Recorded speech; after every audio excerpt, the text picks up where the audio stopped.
Hello again, wrestling fans, and welcome to another edition of the Scumbags Wrestling Podcast. This is actually episode number 140, and we welcome you whether you're watching us live on Twitch, YouTube, or on Facebook. We also are available later on audio formats on Stitcher, Spotify, iHeartRadio, or anywhere else you get your podcasts from. We definitely welcome your feedback. We want you to like and subscribe so you never miss another episode of this show or the Fantasy Warfare Tournament or even This Week in History, the three shows that we do. But this one is the Scumbags Wrestling Podcast. We are going to be doing stuff involving the news of the week, review of Royal Rumble, and results that have already happened this past week, including Dynamite, NXT from last night, and also maybe some Raw going in there. But before we get into that, we need to bring in our co-host, which is Steven O'Neill from Toronto. How are you tonight, Steven? Oh, I'm just ready to go. It's going to be an episode. I feel it. I was in a really good mood until before we were live, and some douchebag on YouTube got me going, and it's going to be a good start. I feel it. Okay, well, we do have also Jonesy in the green room. I'm going to bring him in.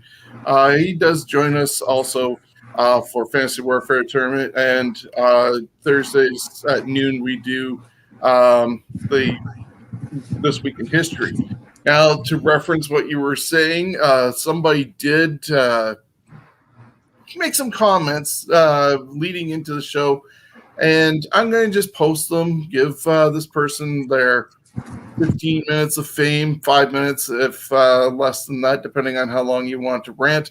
But here are some of the lovely comments that our friend has done. What's the point of this show? I responded by saying it's to entertain you. They barfed.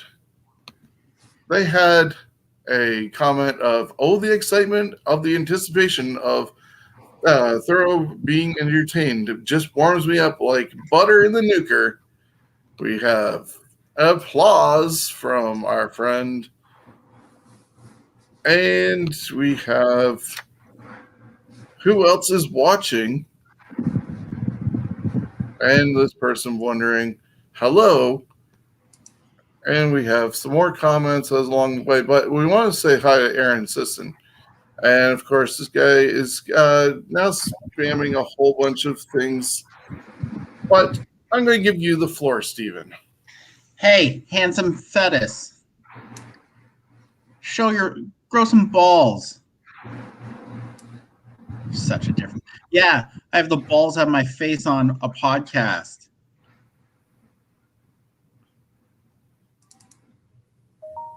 I fucking think I know who this is, and if it is, I'm gonna be so pissed off. Yeah, I have a feeling as well, and I'm not impressed, but, somebody needs to get a hug, and I will open my arms up for that hug. And this is...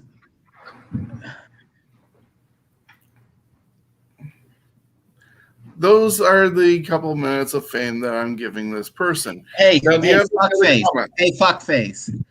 Grow some balls. If you want to come on here with us, we'll send you the fucking link. Grow some motherfucking balls. This is not how you go about shit. No. We are grown fucking adults, you motherfucker.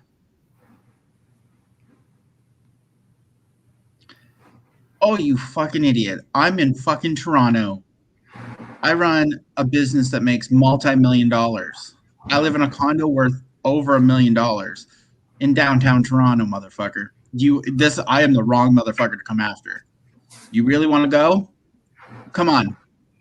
Let's go. Yeah, so if our lovely friend Handsome Festus would like a link to join us and make this show more entertaining, as they feel that we do not provide the entertainment that he is wanting, please send me a message and I will give you gladly the link to join us at this time. However, we also want to welcome everybody else that has been posting along the way and say hello to Aaron Sisson, who's in Sarnia. Hope you're doing well. We were actually talking about you a little bit ago with the Sarnia show that you put on with Destiny. And so, yeah, we welcome anybody to join us and provide comments. But we are also going to do some Royal Rumble review. I'm going to take Jonesy out because he seems to be stepped away. If he wants in, he can also send me a private message, and we'll bring him back in. But Royal Rumble this past Sunday, it was on the WWE Network, scheduled from 7 to 10. It actually went to 11. But that's okay. 5 matches in total, including the one on the pre-show. We had Nia Jax and Shayna Baszler recapturing the the WWE Women's Tag Team titles from Asuka and Charlotte. And there was interference from Lacey Evans and Ric Flair. Thoughts on that? I mean, I don't remember who I picked, but I think it's not as a big surprise because I think we all know it's going to be Charlotte and Lacey at Mania. Asuka's got to have a program going into Mania since she's the Raw Women's Champion. I was kind of hoping the Riot Squad would get the women's title because I think Shayna Baszler should be going after one of the women's world championships. So I was a little surprised that it was on the pre-show that they did a title switch, but at the same time, all 4 women were part of the Women's Royal Rumble, so they kind of needed to get that over and done with. I think if I recall right, last week you chose Asuka and Charlotte to retain, but I'd chosen the titles to go over, but not for the fact of them being long-term. I think they're that Nia and Shayna are just going to be transitional champions for another team, and then they can go singles, whether against each other or for Asuka's championship. So that was on the pre-show. They had Pete Rosenberg along with JBL, I believe, was on it, and I'm not sure it was Booker as well, part of that. But then the main show opened up with Drew McIntyre beating Bill Goldberg. It started off with a brawl before the bell even rang. Then finally the bell rang, and 2.5 minutes later, Drew McIntyre is still the WWE champion. Did they do it right finally, or? This is where I'm torn because I really think they did it. Keeping the bell on Drew McIntyre was the right move. I think how quickly it was, if there was fans, would have been much better. But having a match with Goldberg and he's in his 50s, he couldn't go 20, 25 minutes and it be any sort of good match. So, I mean, I was surprised how quickly that it was only 2. I was surprised that it was only 2.5 minutes, but it doesn't surprise me. Yeah, and you were mentioning he's in his 50s. He's 54 years old and would have been the oldest WWE champion had he actually taken it. That title still belongs to Vince McMahon, the owner of the company. So that was that. Then there was another title match. Sasha Banks defending her title against Carmella. Carmella had Reginald at ringside with her, and Carmella ended up tapping out to the bank statement, and Sasha is your SmackDown Women's Champion still. That doesn't surprise me. I don't think Carmella, she's improved greatly, but I don't think she's ready to be one of the co-main events into a WrestleMania as a women's world champion. I mean, Bianca Belair versus Sasha Banks would be amazing. Bianca Belair versus Asuka would be amazing. Bianca Belair versus Carmella just wouldn't. I don't think it would live up to where it should be. Yeah, and that was what I was going to end up mentioning, that Sasha retaining definitely plays, I think, a really big role in the fact that Bianca ended up winning the Women's Royal Rumble, which was the next match up. She ended up coming in number 3. The surprises of the evening included Jillian Hall. She was teaming up with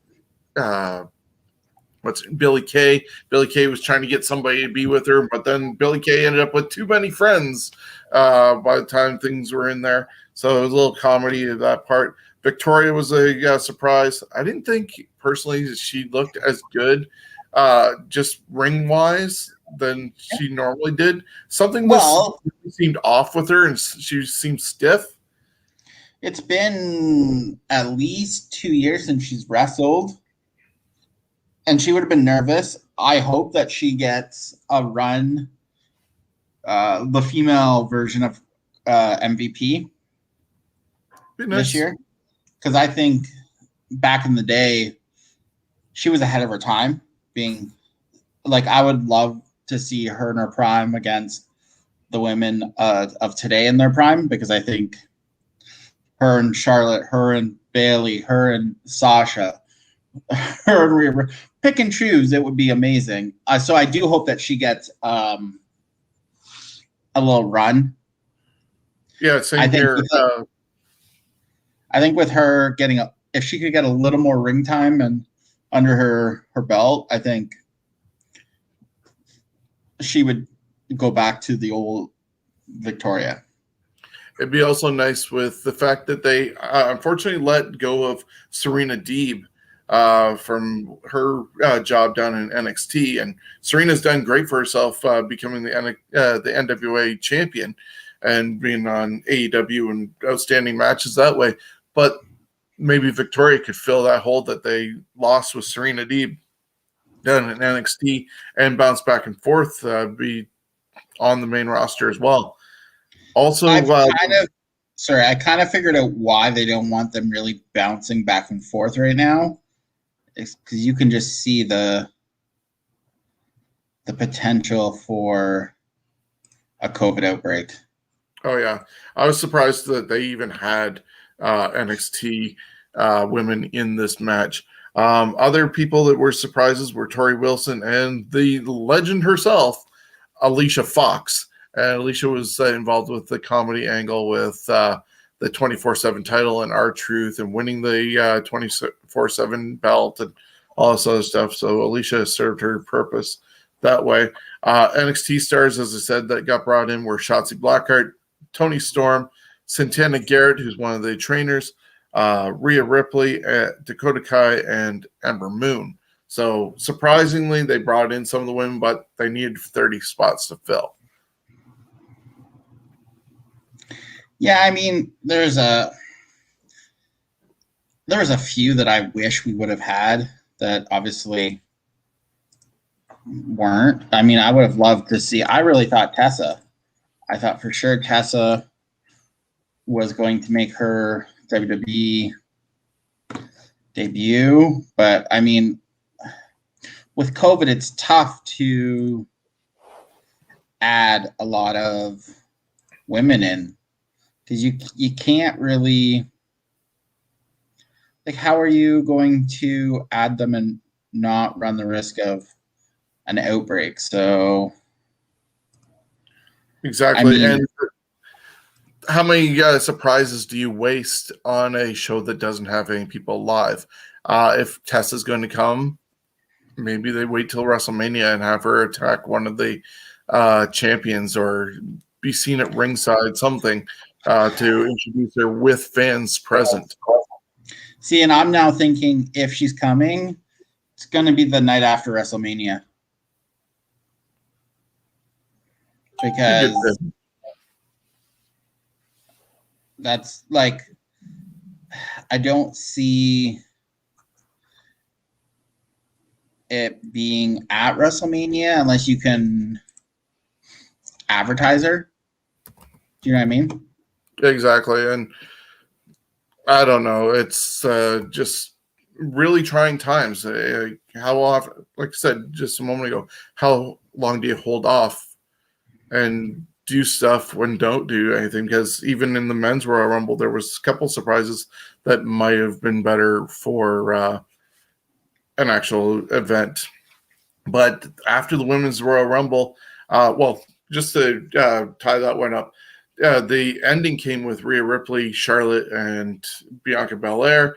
They got rid of Charlotte. Then they had a couple more minutes of facing each other, and that's going to be a great match if they ever do it again.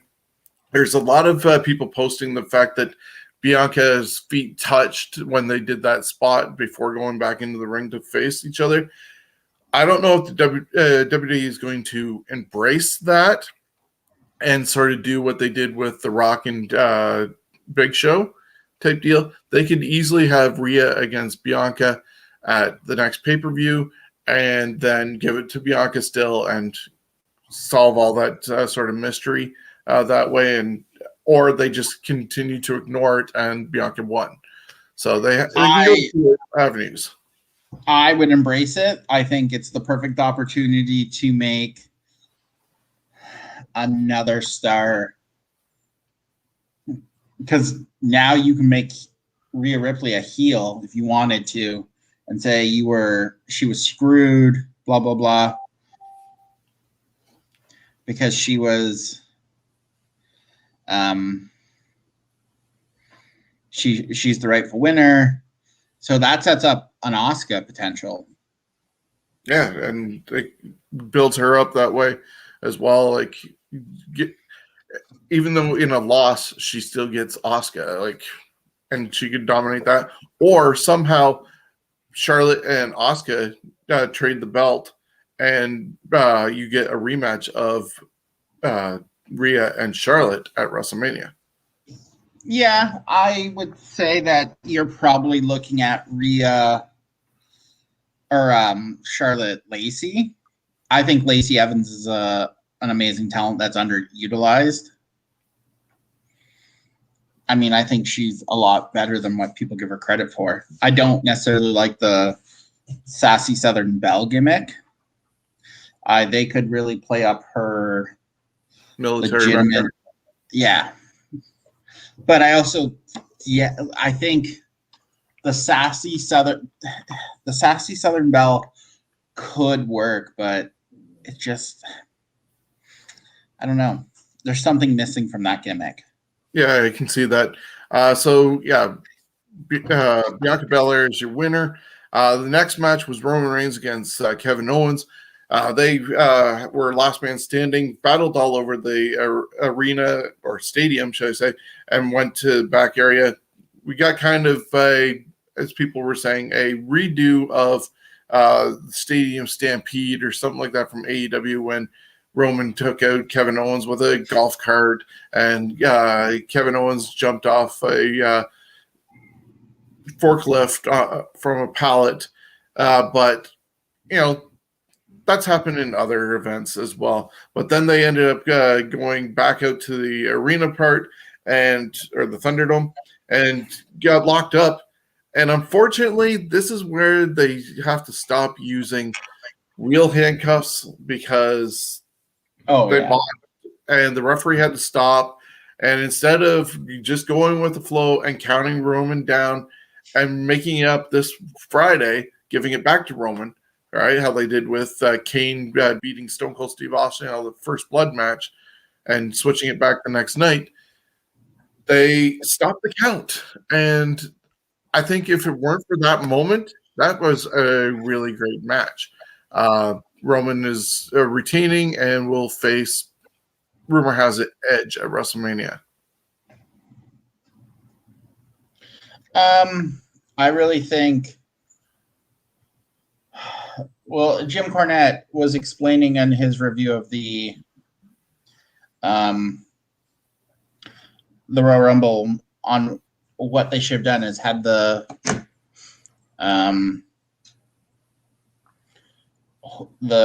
keyhole up instead of down or something. So I thought the match was actually really good for a last man standing match. I mean, that did take me out of it a little bit. I mean, I would have much rather seen them just count. And you have, what, 2 pay-per-views between Royal Rumble, WrestleMania? Yeah, because there's on the 21st of this month is going to be Elimination Chamber. And then a couple weeks later is going to be Fastlane, which is the first pay-per-view or special event that's going to be on the Peacock Network. So that's where they're going to go big on that one. So you could have had at Elimination Chamber a rematch. I mean, I probably wouldn't have done it this Friday on SmackDown. I would have dragged out to the next pay-per-view. Especially if Edge is going to go after the SmackDown champion anyways. You could have done have Roman win it at Elimination Chamber. There's lots of things you could have done. Yeah, and that led to the next match being the Men's Royal Rumble, and Edge and Randy Orton started at the beginning, and Randy Orton pulled a Vince McMahon 1999 spot by getting pulled from it and coming back.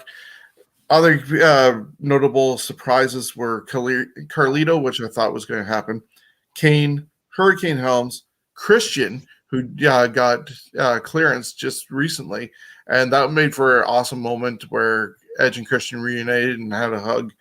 And Damian Priest was the only male brought up from NXT, and it looks like he's staying on the main roster over on Raw.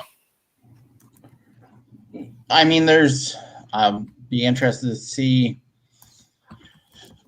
what they do with how often is Christian going to be used. Hurricane Helms, I'm assuming he was there because he's a producer for them, isn't he? Yeah. So, I mean, that doesn't surprise me. He was there. You don't have to bring someone in with potential COVID risk.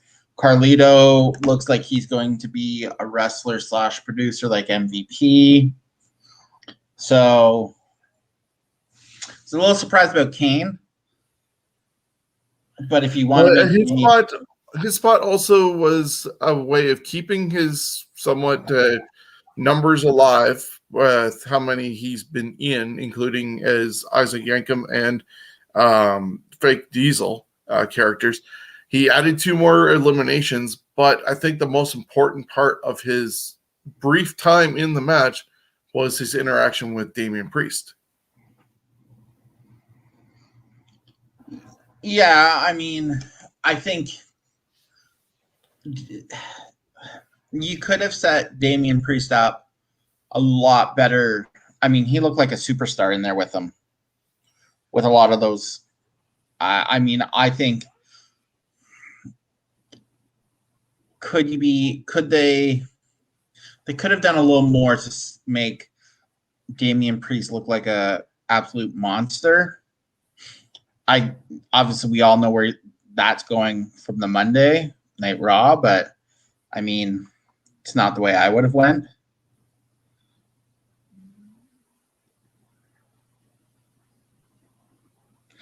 Yes, Chem Valley, do.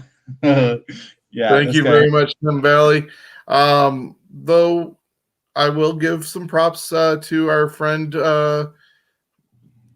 He is wanting to chant for everything pro wrestling, EPW, and I thanked him for his support of our friend Conrad Cushman over in Buffalo and EPW, and he has a great show as well. So I'm glad you watch other podcasts and support them. Hopefully you're not as rude to Conrad as you are to us. So yeah, as we saw that Edge ended up winning the Royal Rumble from the number 1 spot. Surprisingly, not Daniel Bryan, but Edge also had made a good case for himself, being the fact that he wants the title he never lost. So, are you good with the fact that Edge ended up winning?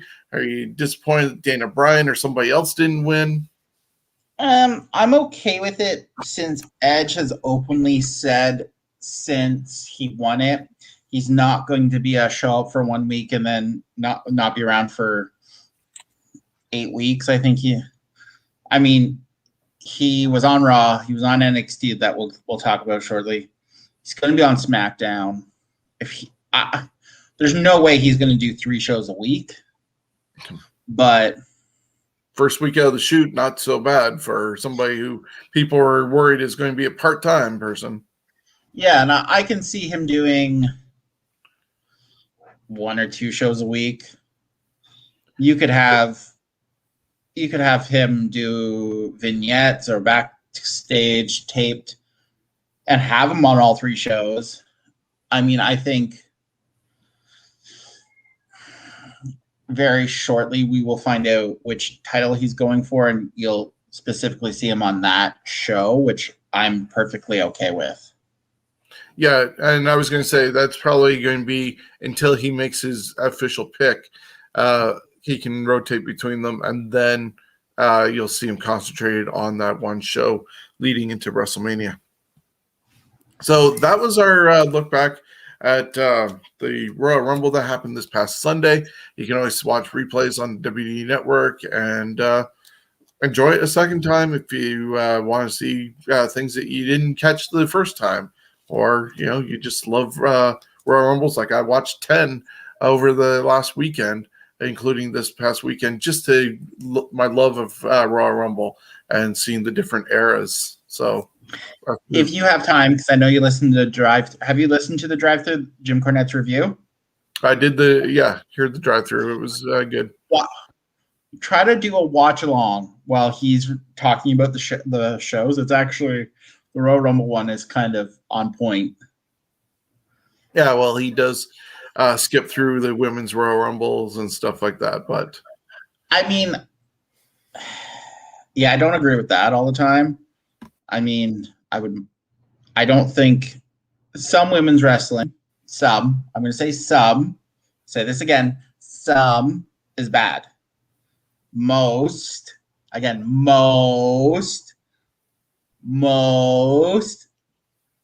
is actually worth watching. I don't want people to say Steven said that women's wrestling is bad. Some of it is. Most is not. Yeah. And there's certain organizations that can pull off women's wrestling and some who can't. And even the ones that can, there's some that should not have certain women on the roster because it brings them down. Yeah. I think we're in a high spot of women's wrestling right now. I'm excited to see where the 2 big women free agent wrestlers land. Tessa Blanchard, Taya. I would guess Taya is for sure going to the WWE to be with her husband. One would hope. It all comes down though to this. Let's get real. Yeah. I would assume that she's not going to go to NXT. I would assume that she's right. Her and Tessa would be, to me, right on the main roster. I don't think either of them make a stop in NXT. Would you?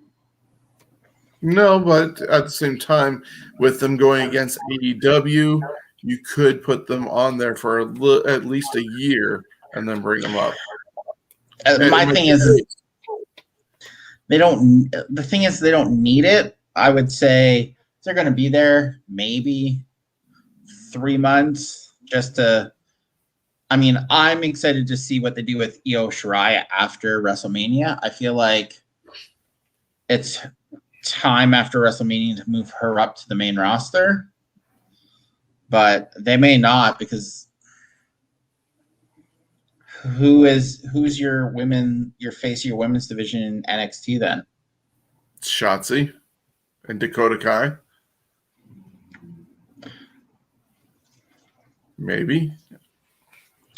I know it's a little hard at the moment, because Tony Storm, I guess. Tony Storm, yeah. But I Mercedes. mean, yeah, I'm interested to see what they do at the takeover, but I don't know. We'll see. So let's move on to some news notes. Lars Sullivan has quietly been released from WWE. I guess a lot of anxiety performing in front of people has gotten the best or worst of him, and that's why he is been maybe he asked for a release. Of course, he got dogged by a lot of issues, whether it was racism, his former porn. He no-showed. He no-showed a bunch of times, but I guess recently in October, November, he just didn't show up, and that was the end of it. Yeah, and he's claiming anxiety and stuff like that, and that was one of the other reasons why he was taken off before. And so it looks like he's totally getting out of the wrestling business. God only knows where he's going to show up next, if he's going to get into acting. But if he had stage fright just being in a ring, where does that let him go anywhere else? I don't expect to see him again, movies or anything. I just out of the total spotlight. Yeah. We mentioned also just a moment ago that Edge is looking to do full-time and stuff like that. He was doing an interview where he was so excited with all the people he encountered during that Royal Rumble because he was in it from start to finish. And there's hardly anybody, maybe a very, very small handful, if you have like 3 fingers, of people that were there when he was last active. And so all the new people that are there since then, like Seth Rollins, Daniel Bryan, AJ Styles, Cesaro, Damian Priest, and stuff like that. There's so many dream matches for him to now come back to and not have to go against Randy Orton all the time. Anything you're looking forward to as far as future matchups for Edge? I would normally say Daniel Bryan or AJ Styles. My only concern with both of those, AJ Styles, it's more of a we're leaving that one alone. My concern is if you put him in with an AJ Styles. AJ Styles is a lot. How do I put this? It's a lot more high impact. Back in the day, I think Edge would be amazing at it. Right now, I don't. I would say no. I would like to see him. I mean, who would I? I know you mentioned that he was interested in maybe an Iron Man match or something with Daniel Bryan. I mean, that would be great. Both with neck injury history, they both can work. I think that would be a match I would pay to see. They know how to protect each other. I mean, I think AJ Styles would be amazing as long as AJ's willing to tone back a few of the, like, you'd have to automatically take out the Styles clash. I mean, he doesn't do it a lot, but right away you can just take that out and trying to think.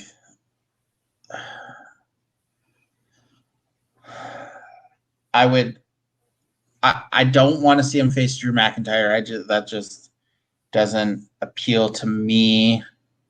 I think Riddle would be a match if Riddle's willing to work a little different. What about the potential matchup that we're going to see at WrestleMania with Roman against Edge, spear versus spear? I'm actually, out of the two, that's the best choice for Edge, but I'm not actually that excited. Unless they're going to somehow build it up family versus family. So if you're going to have Christian in Edge's corner and someone else in Edge's corner with Paul Heyman, and then have the Samoan dynasty on the one side and Edge with the country of Canada. Well, no, but I'm thinking Christian, and then you can make another star with there. You can make another star. Yeah. So moving on from Edge, Aaron brings up a good question, and I was going to ask about Christian, but Carlito, how long will he last? Rumor has it he has like a 3-week trial because MVP helped him get basically the job. He's going to be an agent, and it's highly expected that he's going to go beyond his 3 weeks. And I've always wanted him to be the 2021 version of what MVP was to 2020. Does this happen? Does Carlito have the motivation to do it this time? He's definitely done the motivation to get into shape. He looked amazing. I had to stop and go back, and I don't ever remember him in that good of shape. To me, I think Carlito will be the 2021 MVP on the men's side. I think, and this is just me, I would really hope to see him in an MVP style role, but on the SmackDown roster, because you don't need a Hurt Business I'm going to call them Hurt Business Part 2 on both Raw. I think Carlito have him on SmackDown. You've got to have a tag team. There's no doubt Carlito can talk. So I think you put him, there's got to be a tag team that you could put him with. And I think they have something there. Yeah, hell, put him in. He also could be on NXT, and you want to have a star. Like if you're gonna do, say after WrestleMania, a big roster, some of your stars coming up, put him on NXT. I think he would be great with some of the young talent. I think there's a lot of talent that need someone. I mean, there's going to be a spot for him. I think wherever it is on whatever roster or brand, it's going to be great. And so what about Christian? I don't see him being full-time. I would see him. I think you will see him whatever brand Edge ends up on, Christian will be on. And I really think it's going to be not a ton of wrestling for matches. I think makes sense to try to keep him on to like the big 4 pay-per-views. Maybe the odd match on TV, but you don't want him. I mean, I know he got cleared, but you also don't want to run the risk, right? Right. That's my opinion. I mean, I would put him maybe in the corner of Edge, maybe with something else. I don't see him in the WWE as a world champion, but if he's going to go after, say, the Intercontinental Champion on SmackDown, I'd be okay. Yeah, so we'll wait and see what happens with all these returns and how they hopefully don't hold down some of the newer talent, because that Royal Rumble, there was only 2 guys under the age of 30 in it. Average age, I think, was like 36 for that Royal Rumble. But moving on, John Cena said that he's not going to be able to be part of WrestleMania after all this year because he's filming his DC Comics show for was it HBO Max or something like that, and he's doing it here in Canada. And for him to come into the States to do that in Florida, to return, he'd have to quarantine for another 14 days. They're supposed to be there until July or something, filming all these episodes. So it would be a huge hindrance to the rest of the cast and crew if you were to take 14 days off just to do that. Yeah, I mean, they're in Vancouver doing the shoot. Do I see him being somehow involved? Yes. Whether that's some sort of vignette or something, some sort of video, I think, and I'm okay with that. I mean, I don't need a ton of old superstars. WWE needs to make this generation superstars. Yeah, you've got Damian Priest, Drew McIntyre. I still think Sheamus has a ton of untapped potential. Cesaro, that's another person I would love to see Edge take on. I know AJ Styles is older, but I still think he's got main event potential. You've got, I think, Bobby Lashley with MVP. If you put the world title on him and let MVP do the talking, I think that's money. You've got Roman Reigns, who, yes, is a superstar, but hasn't taken that next step. And I think with Paul Heyman, he's taking that next step. Seth Rollins. So many opportunities. Yeah, I mean, I don't like the Retribution storyline, but I think Donovan Divakovic is a superstar. Once they are able to get that off him, we'll see what happens when they repackage him as himself, potentially.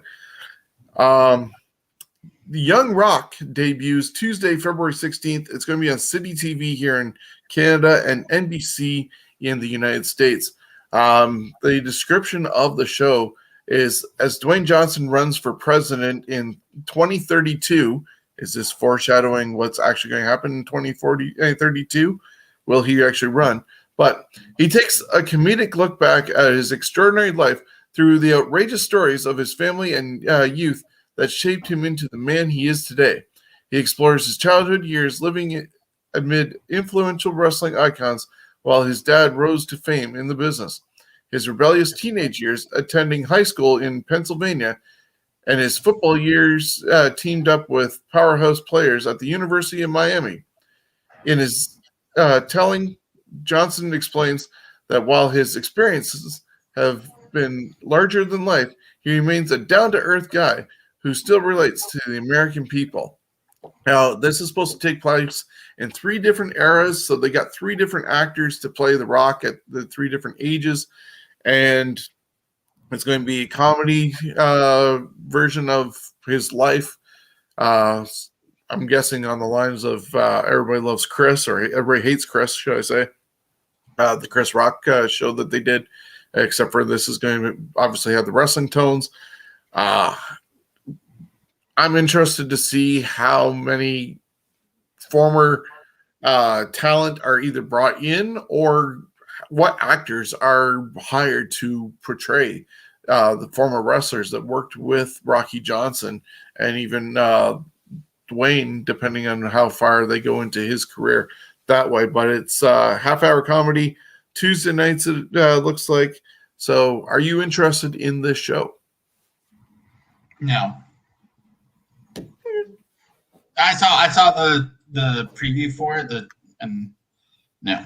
It will be one of those shows that I will read what happened in it, and if it seems to catch it won't be something I watch. It'll be occasionally, but not, because I think it's on like a Tuesday or a Wednesday. Yeah, Tuesday evenings is going to be, and it's not going to be must-see TV. I guess that's the upside with on-demand. You can catch up on it if something comes up. It might be more for the casual fan more so than the current fans of wrestling. Yeah, I don't know. It's just not something that No. Hard pass on that one. Yeah, all good. Former WWE star Tyler Rex, who worked on the ECW version of WWE and then made it to, I think, SmackDown and teamed with what's his name from the Major Brothers? Kurt Hawkins. Was it Kurt Hawkins or it was Zack Kurt Ryder? Hawkins. Kurt. They were a tag team for a little bit. Unfortunately, didn't go far. I was a fan of Tyler Rex. I liked his look.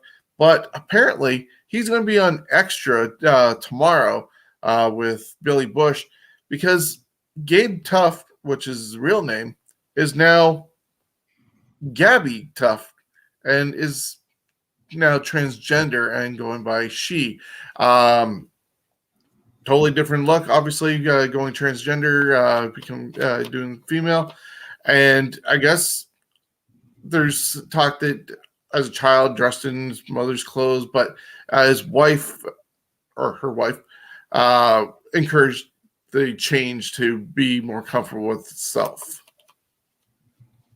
As an openly gay man, all the power to you. Yep. Congratulations, Gabby. And as long as you're happy, yeah. But tomorrow on Extra, you can check that out. There's an interview of, especially from somebody coming from the wrestling world and that happening. Could be anybody. Drew McIntyre is working on a memoir to be released later this year. Chosen Destiny is going to be released on May 4th, and it's going to cover his childhood, wrestling in Scotland, and his ups and downs of working in the WWE. Sasha Banks is going to be the next guest on the Broken Skull Sessions. That's coming up soon on the WWE Network. Bailey was the last one, so the other half of the Boston Hug connection. Let's see. Greg Gagne. Here's a one that I found today. Greg Gagne, after 35 years, only now heard that Iron Sheik was telling a story about Vern Gagne contacting him to break Hogan's leg, not drop the title to him at Madison Square Gardens, and hightail it to the AWA with the belt for $100,000. Now, after 35 years, this miraculously comes across Greg Gagne's desktop or however he discovers it and claims that it is not real, that Vern didn't do it. Who do you believe more, Greg Gagne or Iron Sheik? In this instance, I'm going to sound Iron Sheik because there's no way Greg Gagne never heard about this in 35 years. And it seems more plausible. Like somebody's like, Iron Sheik is making it fake because he hates Hulk Hogan. He still to this day hates Hogan on social media. His social media is done by two guys who basically handle Iron Sheik social media. So that's all still fake, basically, and that's keeping the persona alive. But Sheik was telling the story long before he had anybody handling him.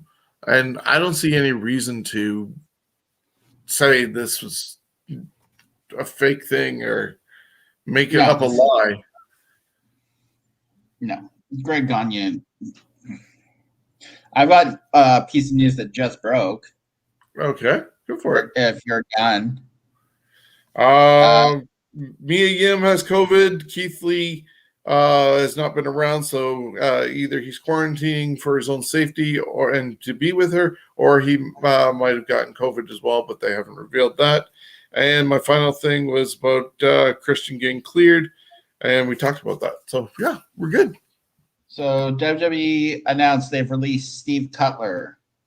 Most recently, he as of December, he's part of Baron Corbin's Knights of the Lone Wolf, but hasn't been used lately, so he got future endeavored within the last, well, I just read it, so within the last, recently.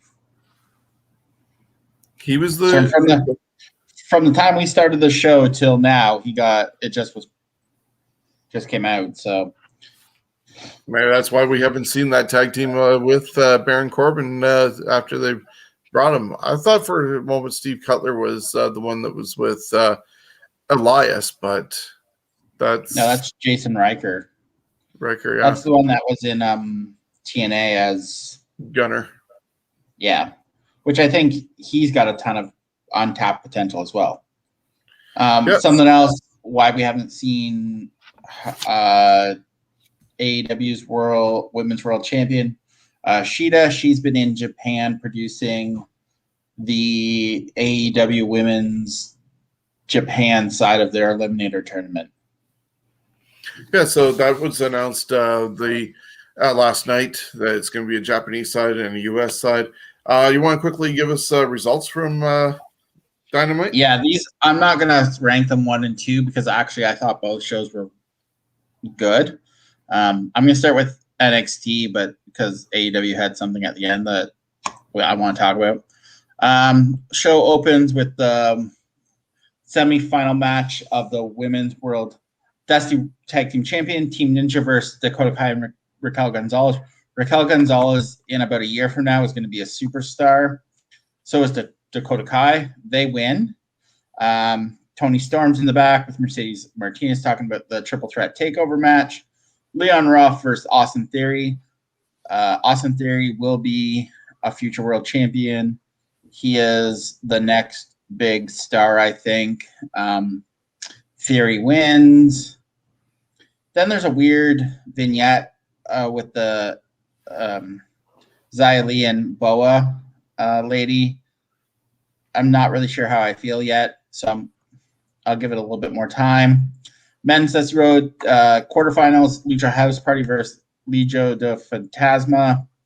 Legio del Fantasma wins. They're taking on MSK next week, which should be a hell of a match. Pete Dunne and Finn Balor go face-to-face. This is when Edge shows up. He made a really interesting comment. I don't know if you've seen the show yet, but Edge takes the mic and says it feels good. He says a lot of times W puts the focus on E, but in NXT the focus is on the second W, so wrestling. So it was very interesting. At NXT TakeOver, it's going to be Pete Dunne versus Finn Balor.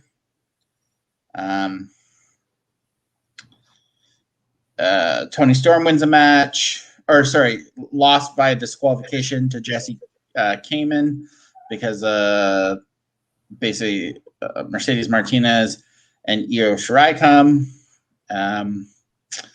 We see Kurt Stallion, versus Santos Escobar. Kurt Stallion starting to grow on me. Escobar wins. We then have, and this will be very interesting, Edge and Karrion Kross run into each other and cut promos. So I'm kind of interested to see where that goes. Undisputed Era versus Tommaso Ciampa and Timothy Thatcher in the quarterfinals for the Dusty Rhodes men's side. Very good match. Ciampa and Thatcher win, which I considered a little bit of an upset. They're taking on the grizzled young veterans next in the semifinals. Very interesting. Now, AEW. Well, just before you get to AEW, just to give an update, though, because of everything that happened last night on NXT, there's 5 matches lined up for NXT, which now has Vengeance Day as the tagline because it's happening. The takeover is happening on Valentine's Day. So the total opposite is Vengeance Day, and that's happening February 14th. Io Shirai is going to defend her women's championship against Toni Storm and Mercedes Martinez in a triple threat match.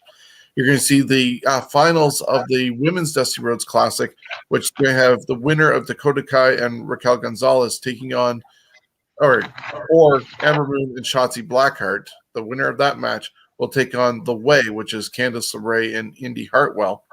MSK and Legado del Fantasma will take on each other, and the winner of that match will face the winner of Ciampa Thatcher and Grizzly Young Veterans. And so that'll be the final of the men's Dusty Rhodes Classic. So you got one more week of all three of those matches happening next Wednesday, I would imagine, if they don't put anything on 205 Live. So Wednesday's going to be stacked with those three matches. Then Finn Balor is defending the NXT title against Pete Dunne, and Johnny Gargano is defending the North American title against Kushida. And that's all on NXT TakeOver Vengeance Day. All right. AEW. So it starts with the Tag Team Battle Royal. Winner receives the title shot at AEW Revolution. A lot of the teams were already out there. Then a couple of them got their entrances, including the Young Twinks, Top Flight. No, not Top Flight. The Acclaim, the Inner Circle.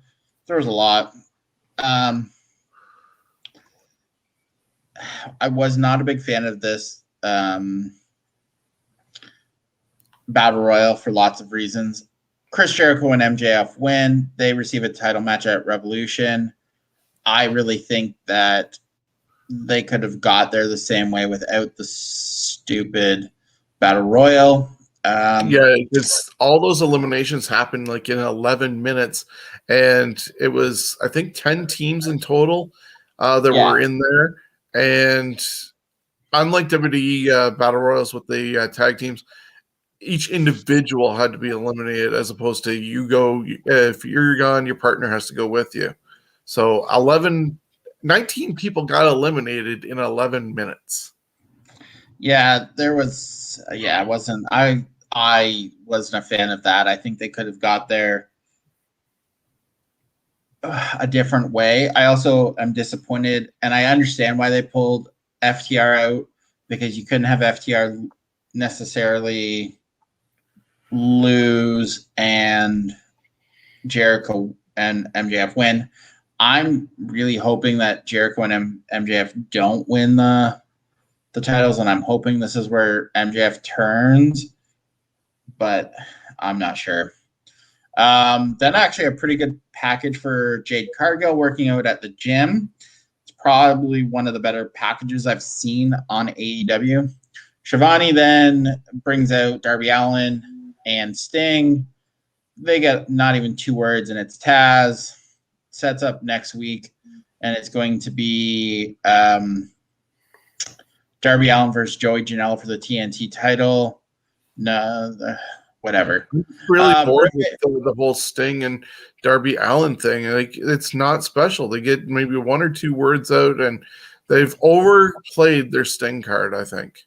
Oh, already, and I think it's only going to get worse. I would say one of the better female matches I've seen on AEW probably it would rank in the top 2 or 3 female matches I've seen in AEW ever, and I think this is probably one of the best in at least the last year. Britt Baker with Rebel versus Thunder Rosa. I actually think Thunder Rosa helped make Britt Baker look 100 times better than she is. I think she's got the world of talent. I still think she needs a lot more seasoning. But Thunder Rosa made her look like a superstar. Britt Baker wins by rest stoppage because Rebel pulled the middle turnbuckle. They botched the flatline into the turnbuckle, but it was actually a really good match. Hangman Page and Matt Hardy versus Chaos Project, because Matt Hardy convinced Hangman Page to tag together because Chaos Project ruined -1's birthday. Dumb. Hangman Page and Hardy win. Then they go over the February women's eliminator tournament. It's taking place in USA and Japan. So I assume they're taping matches in Japan to be aired on Dynamite. I'm not 100% sure. They didn't really say. So you've got Aja on the Japanese side. You've got Aja Kong, who has been around forever. Yuka Sakurai, who I think we've seen. Veni, who I've never seen or heard. Emi Sakura, who we've seen. Rihu Minazumi or whatever. I've never seen her. Mia something, someone else. They all kind of look the same. I think Aja Kong, Emi Sakura, and Yuka Sakazawa are I would say the three favorites.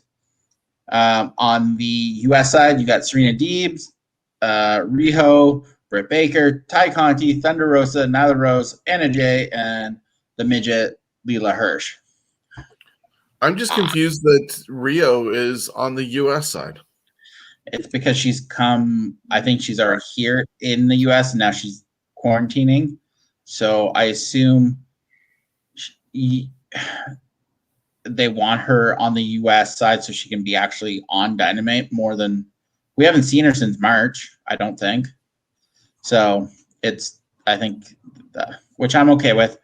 I would assume Aja Kong, Yuka Sakazari, or Emi Sakura are going to win the Japanese side. So from how I get this, the winner of the Japanese side will face the winner of the US side. So MJF and Marvez talks with MJF and Chris Jericho, and then Sammy walks out.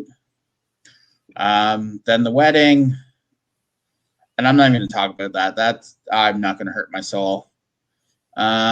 It was a whole lot of nothing for no reason, and James Mitchell was the guy presiding over it. I would have been worried if I was part of that wedding, considering the last wedding he did, somebody got shot at. Well, I read that was actually their official wedding ceremony. That's how all their family, they were married earlier, either that day or the day before, but that was their actual wedding ceremony. So that's why there was nothing during the ceremony. All the nonsense happened after, and it was dumb. Shaq and Jade Cargill versus Cody and Red Velvet goes down March 3rd, which I'm assuming that's their pay-per-view. No, that's actually the Dynamite 4 days before the AEW Revolution pay-per-view, which is going to be on the Sunday, the 7th. It's probably because of Shaq and TNT and the basketball thing. I guess you get free eyes on the product. That's the upside. To hopefully get them hooked to go to a pay-per-view. No, that dumb. Okay, so now we have the Lumberjack match. Lance Archer and Eddie Kingston. Hard hitting. Bear Country got involved, and they're starting to be on Dark. They've been on Dark the last 3 or 4 weeks. So, I mean, I know we both saw them. My last live event before COVID. I think it was your last live event as well. Yep. You're in Toronto for Smash, and we both were super impressed. I mean, I believe that they have something. I don't know if they're signed, but they were shown. So I'm thinking something. But at the same time, how many tag teams can AEW support? They got already 11-ish if you count all the teams that were in that Battle Royal plus FTR. Now Bear Country, so that's a dozen already. Yeah, I'm just happy to see Bear Country. They have talent. I hope that if they've signed, I hope they get shown because I think they have something. Yeah, it's a unique something. They're both big guys who can move, and I know we both were impressed by them seeing them live. Yeah, and surprisingly enough, somebody who didn't get signed, it looks like by AEW, just as a segue, you told me WWE trademarked a name of somebody who was on AEW Dynamite and Dark and showed up last week on NXT. Yeah, this Dante Rios. I don't know if any of us know who he is, but that name was trademarked. So I'm assuming we might not see Mr. Red Red Death Death? anymore in Ontario, at least for any of the promotions we would see him. Yeah, we'll get there, Chad. Yeah, I don't know. I would think, and I'm happy if he got signed. I think he's got immense talent. I also hope a guy like Kevin Blackwood gets signed. I think he's unique. He's got a unique look. There's lots. We'll go over that, but because we could go on forever. Part of the Lumberjacks. Yeah, but then Bear Country got involved, put Blade through a table, and then Archer hit a full nail slam. Then FTR kidnapped the midget. Next week, yeah, I don't really get it. Darby Allin next week, Darby Allin versus Joey Janela with Sonny Kiss for the AEW TNT Championship. Chris Jericho and MJF with Wardlow versus the Acclaimed, which is 2 heel tag teams. Don't get it. Cody Rhodes and Lee Johnson with Arn Anderson versus Pretty Pete Avalon and Cesar Bono. I had to look him up. I guess he was in NXT at some point. Not really sure. Joey Janela should never talk because he does not sound good. Main event time. Good Brothers and Kenny Omega versus John Moxley, Pac, and Rey Fenix. Don Callis was on commentary. I actually think the match was really well done. They let Phoenix and Pac do some flying, but it wasn't a gymnastics routine, which I liked. They also kept it in the ring for the most part. The finale, the match, Phoenix looked to fly, but eats a spinebuster by Anderson. Phoenix takes a magic killer. Omega with a V trigger to Pac as Gallows covered Phoenix and got the 1-2-3. Post-match, this is where things get a little more interesting. Post-match, the group stomps away on Phoenix. Moxley gets in the ring, but is dropped. Lance Archer's music hit, which surprised me. He clears out Anderson and Gallows. Moxley and Omega are in the ring. And from behind, someone runs in. Moxley is blinded. And Kenta, yes, Kenta from New Japan, he's the number 1 contender for Moxley's IWGP US Championship. Hit to go to sleep. Omega smiling. Kenta heads out of the ring, and that's where we go off the air. I messaged you right as that happened. Right away. And I was like, oh my God, fucking Kenta. And I told you had to go watch it. What did you think? Yeah, I ended up seeing it. It kind of makes sense that happened since Moxley ended up showing up at the end of a Kenta match, and they're setting up for that match between them for the New Japan US Championship. So AEW, once again, working with another company, at least in the short term. Plus, Kenta is a former member of the Bullet Club, or current member over in Japan. Member. Yeah, current member over in Japan. And did you see the post-match thing with Kenny and Kenta? Yeah, I watched it this morning. They want to be friends. Kenny wants to be friends with Kenta. Kenta's like, go away. I'm going to keep it clean. And he wants nothing to do with Omega. He's just there for Moxley. But Omega is suggesting a tag team match, Lights Out, next week on Dynamite, with Kenta and Kenny teaming together to go against Moxley and Archer. So it was announced on AEW's Twitter or something. It's Kenta and Kenny Omega versus John Moxley and Lance Archer. And then no section. Yeah, not really sure how I feel. But this is a short-term deal. Basically, it allows AEW signed a short-term deal with New Japan to let Moxley wrestle on their show, Kenta to show up, obviously have a match, Moxley versus Kenta for the New Japan U.S. Championship is February 26th. I don't see this being a long-term thing. I know you don't follow New Japan. I know you don't follow New Japan that often or that much, but the Samoans, the Gorillas of Destiny, I don't know if you follow them on Twitter. It's a good follow because they rip the shit out of Young Twinks and the Good Brothers. Basically, they call them a rip-off of the Bullet Club. It's great. I think the AEW main event was actually really well done. We'll see. I mean, last night on AEW, you had AEW Impact Wrestlers and NW. So you had AEW, NWA, Impact, and New Japan all on one show. I've got the ratings here.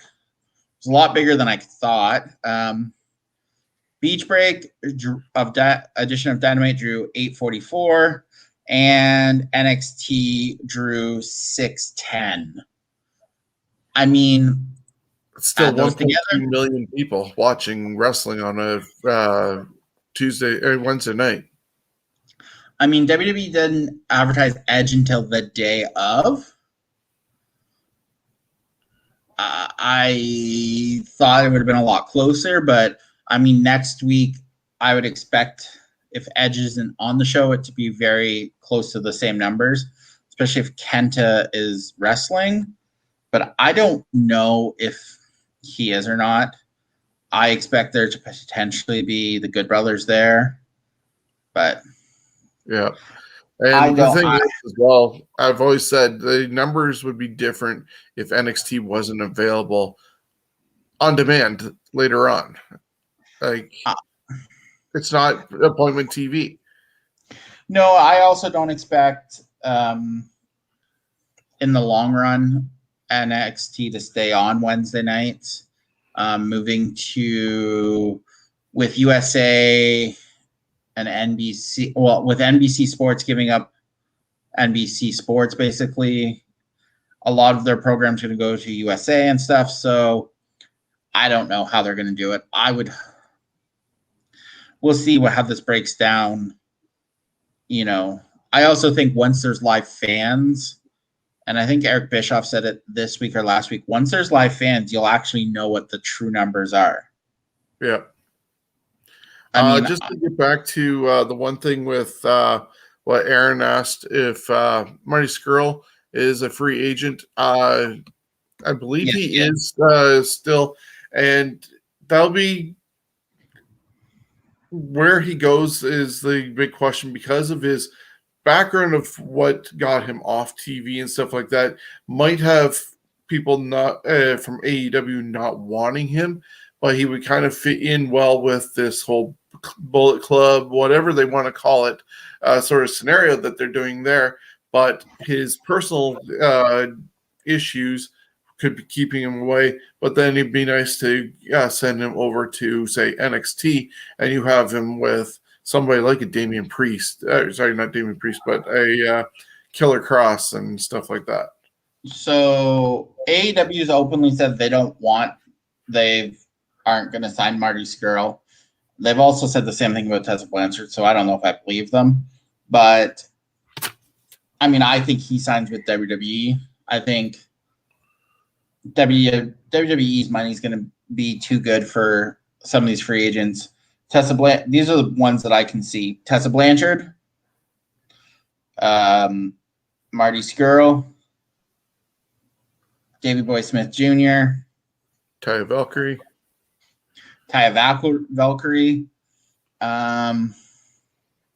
Like those are the big four that I think are out there right now. I think you're also going to find, and this is my prediction, if Tessa Blanchard signs with WWE, her husband Daga will come in as well.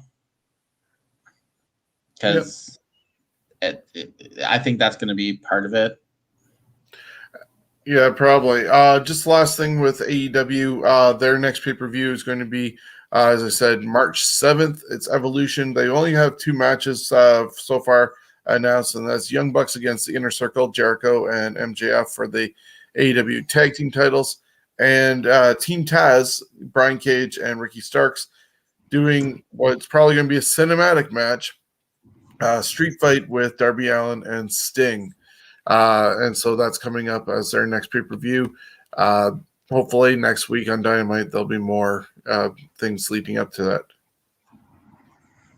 I mean, I'm not going to lie. I'm not interested in the Darby Allin Sting versus Team Taz because I'm afraid of what it could become. I would like to see it be something, but I'm afraid that it's not going to be good because AEW, and they've proven they can't do the cinematic matches like the WWE can. They don't have the capability. I also think, I really think the Shaq, Cargill, Cody, Red Velvet should be pre-taped, but I'm afraid that exactly. It's going to be a shit show. So barring any more breaking news, this basically concludes episode number 140 of the Scumbags Wrestling Podcast. Steven, is there anything you'd like to plug before we get out of here? Yes, so I do on CWN Online a series called Slugging with Stephen O'Neill. This week was featuring Von Vertigo, which I think was an amazing read. So far, we've had Anthony Kingdom James, Jim Strider, Von Vertigo. This week coming up, Tuesday at 6 o'clock. You'll just have to watch out for who's endorsing this podcast, this new series I'm doing. I think it's fun, it's unique. It's a throwback. It's not a video. It's a read. It's really fun. I know, Shawn, you've been keeping up with them, and I know you enjoy them, and it's just something unique and different. Yeah, and I've tried to keep things not as standard as you would find. So that's on cwnonline.ca. That's every Tuesday at 6 o'clock ish, because obviously it's one of those things. But yeah, so have a read. If there's any independent wrestlers out there who listen to us and you're interested, shoot Scumbags a message, or myself, or Shawn. He'll get it to me. Love to have anyone who's willing to do it. It's 10 questions. I send it to you. You fill it out at your own leisure. You get it back to me, and we get you up on the podcast, onto the website. So it's a good read every Tuesday. You said it gets released at 6 p.m. Just a couple other things for us on the Scumbags, the wrestling side of things. Wednesday nights at 6 p.m. You can join us on YouTube and Facebook, and that's Fantasy Warfare Tournament, where Jonesy, Steven, and I break down a 16-person bracket of the greatest of whatever our subject is. This past yesterday, we ended up doing the greatest Royal Rumble winner of all time, maybe in our view. But without giving it away, was it a single wrestler event winner like a Chris Benoit, a Hacksaw Jim Duggan, or Ric Flair? There could have been a double winner like a Randy Orton, Edge, Triple H, or Shawn Michaels. Or was it the lone triple event winner, Stone Cold Steve Austin? You're going to have to go check it out on our YouTube page to find out who actually did come out on top. We compare eliminations, time in the ring, amount of Royal Rumbles they participated in, some of the circumstances of how they participated in it. Was it a return or their final match or anything like that? So definitely we go in-depth history to find out the greatest of whatever our topic is. So check that out. And then Thursdays at noon, Jonesy and I break down a week in history of wrestling. Just today at noon, we did January 29th to February 4th, and that has some Royal Rumbles in it. The main event with the Mega Powers exploding, and you got birthdays such as Jack Briscoe, Ronda Rousey, and much more. So if you're into history, check out both these shows. We dive into history a lot. And of course, every Thursday night at 8 p.m., we're here with the Scumbags Wrestling Podcast. Everything is available on YouTube and Facebook for visual. This show is available on Twitch. Plus, all of our shows are converted to audio where you can get it on any of your outlets for podcasts, Stitcher, Spotify, iHeartRadio, or my major three. But anywhere else, iTunes, you got it. Like, subscribe, and never miss a show. So until next time, I think we are done.